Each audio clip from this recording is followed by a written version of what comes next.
Sir, একটি বিভিন্ন মুসলিম দেশে বারবার আক্রমণ বা হস্তক্ষেপ দেখা যায় বলে আপনার দেশের নীতির সভায় কেন এমনটা করা হয়?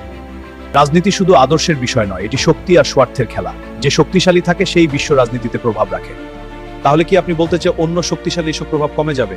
বিশ্ব রাজনীতিটা খুব শক্তিশালী হয়ে যায়, তাহলে শক্তির ভারসাম্য বদলে যায়। তাহলে কি সেই কারণেই অনেক দেশে অস্থিতিশীলতা তৈরি হয়?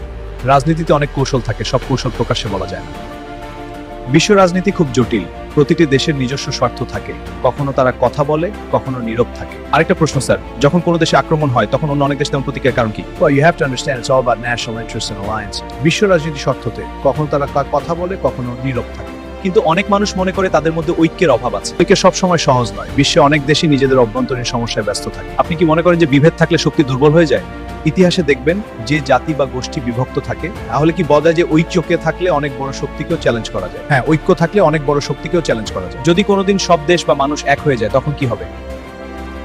তখন বিশ্ব রাজনীতির পুরো চিত্র বদলে যাবে। মানে শক্তির ভারসাম্য সম্পূর্ণ পরিবর্তন হবে। ঠিক তাই, ঐক্য সবসময় বড় শক্তি। তাহলে কি বলা যায় যে সবচেয়ে বড় শক্তি অস্ত্র নয়, ঐক্য? অনেক সময় তাই।